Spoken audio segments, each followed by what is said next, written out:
Hello. Welcome to this broadcast of the Jesus is Life ministry. My name is David Oyster. Thank you for tuning in today. This past Sunday was the first Sunday of Advent in the Christian year.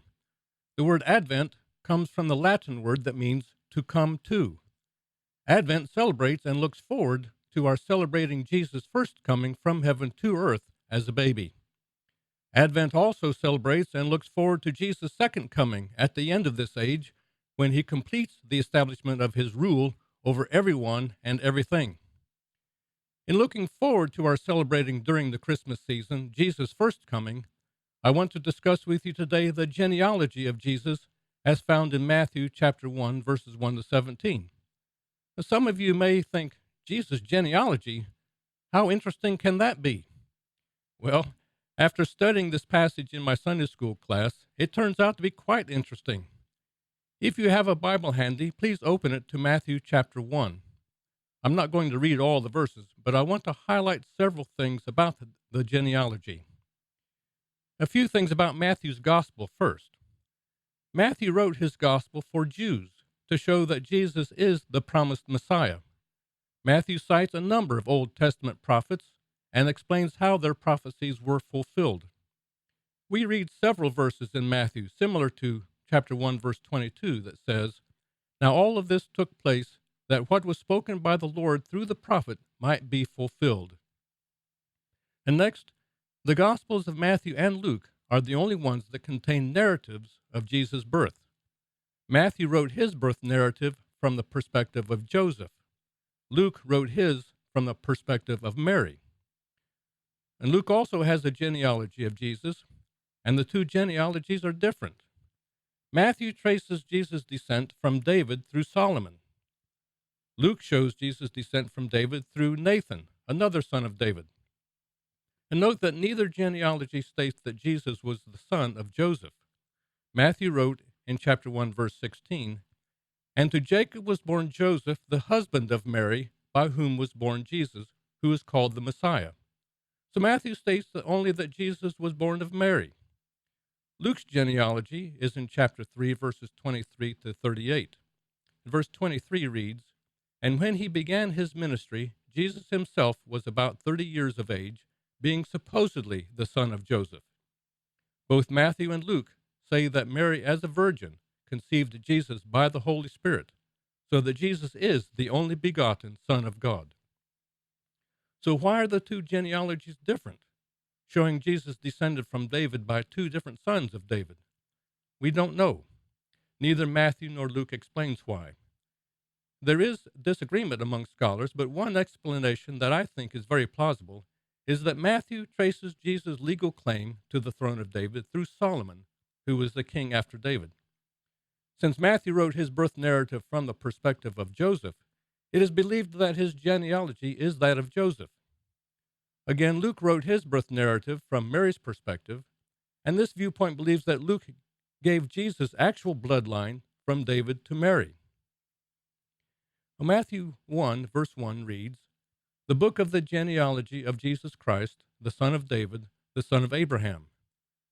Matthew begins his genealogy with Abraham and comes forward to Jesus. Matthew's genealogy places Jesus in the context of what God had been doing in the history of his people from the beginning. In Genesis chapter 12, God promised Abraham that all the families of the earth would be blessed through him. Throughout history, God has been working to bring about his plan to redeem humanity from the curse of sin. Matthew begins his gospel showing that Jesus is the climax of his plan for the ages and is the fulfillment of God's promise to Abraham. Matthew also wanted to show that Jesus, as the Messiah, was the son of David, as prophesied. Jesus is the fulfillment of God's promise to David that his throne and kingdom would be established forever. Matthew divided his genealogy into three groups, from Abraham to David, from David to the Babylonian exile, and from the Babylonian exile to Jesus. In each group, Matthew included 14 names. These groups show the natural divisions of Israel's history.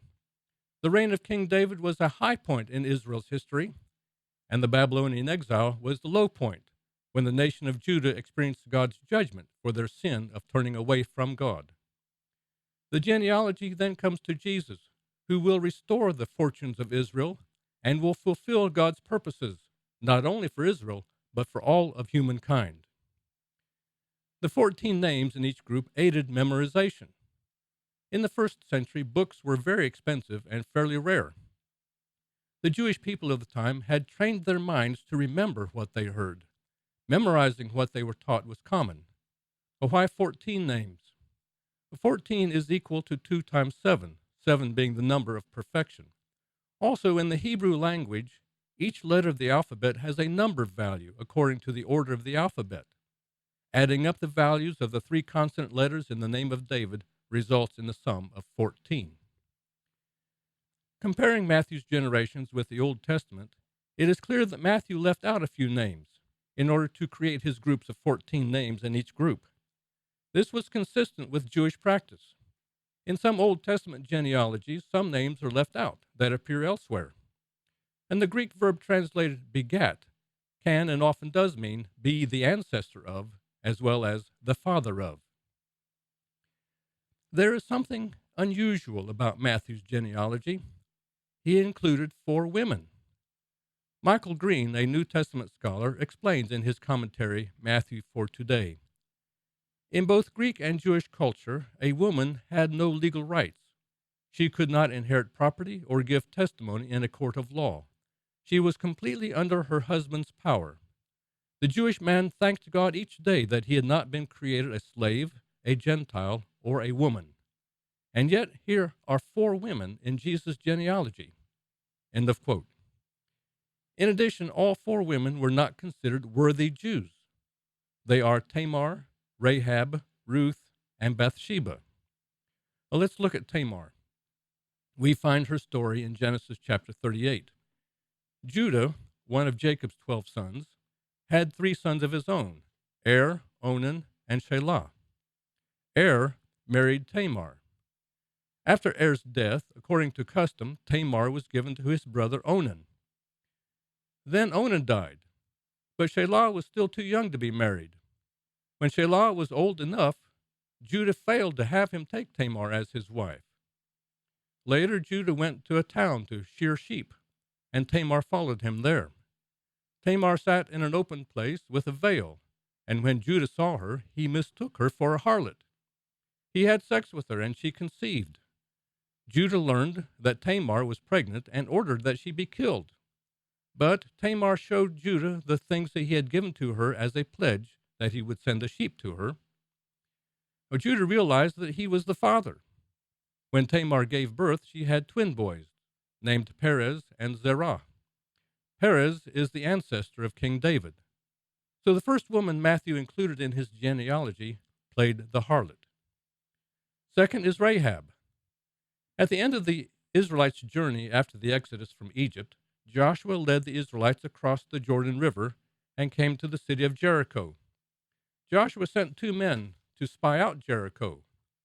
When they were discovered, Rahab hid them on the roof of her house that was in the city wall. She then let the 2 spies down the outside of the wall by a rope and asked the spies to remember her. She identified her house by a scarlet thread hung from a window on the city wall. During the siege of Jericho, Rahab and her family were brought out of the city so that they escaped the total destruction of the city.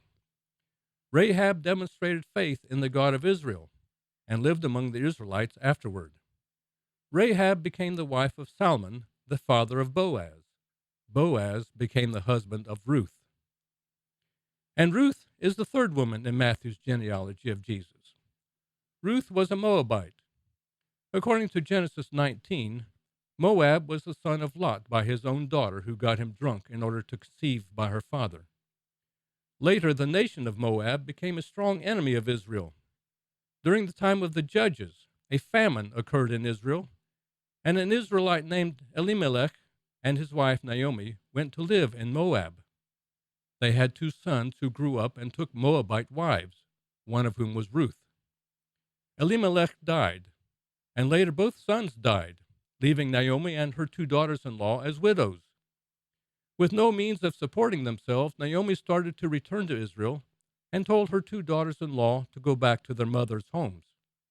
But Ruth said to Naomi that she would go with her to Israel, and that Israel's God would be her God. In Israel, Ruth gleaned in the fields of Boaz, who turned out to be a relative of Elimelech. Boaz and Ruth came to love each other. Boaz acted as the relative redeemer of the widow Ruth, and they were married. So Ruth was a Gentile, and not only that, she was of the nation of Moab, an enemy people of Israel. According to Deuteronomy 23, verse 3, no Moabite could enter the assembly of the Lord. But the law of Moses, in Exodus chapter 12, verse 48, allows a Gentile who believes in the God of Israel to become like an Israelite. Such a male Gentile also has to be circumcised. So Ruth, a Gentile, by her faith in the God of Israel, became like an Israelite and ended up being the great-grandmother of King David. The fourth woman in Matthew's genealogy of Jesus is Bathsheba. Matthew does not cite her by name, but says, "And David was the father of Solomon by her who had been the wife of Uriah." King David was up on the roof of his palace one day. He looked over and saw Bathsheba bathing on the roof of her home. He essentially ordered her to come to him, and she conceived a child.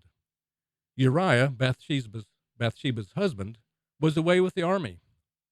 David sent for Uriah to come home, hoping that Uriah and Bathsheba would have marital relations, and all would think Uriah was the father of the child.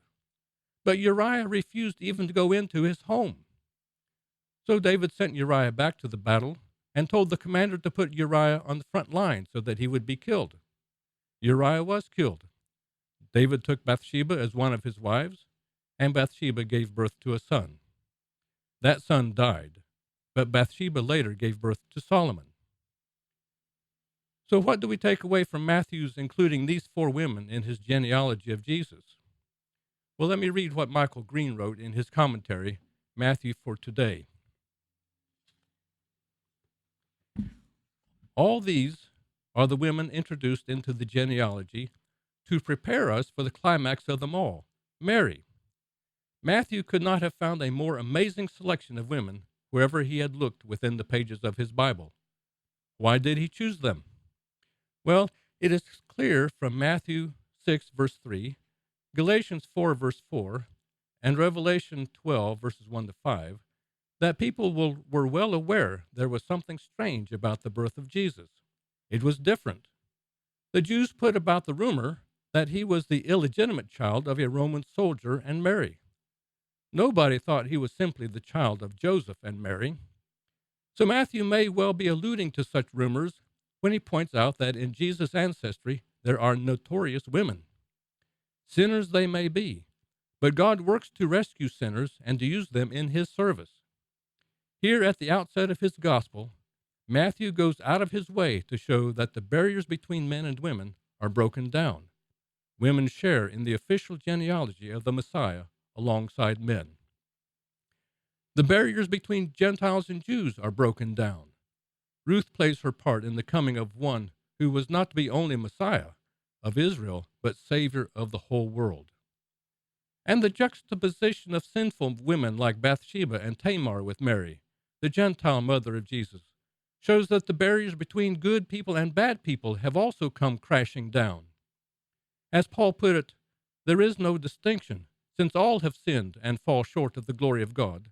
They are justified by his grace as a gift. Romans 3, verses 22 and following. At the very beginning of the gospel, the all-embracing love of God is emphasized. Nothing can stand in its path. There is nobody who does not need it. Maybe the genealogy is not so dry after all. End of quote. The amazing, never-ending love and grace of God. Well, thank you for listening today. This is David Oyster with the Jesus is Life Ministry here on WDSG Radio, Sanford, North Carolina.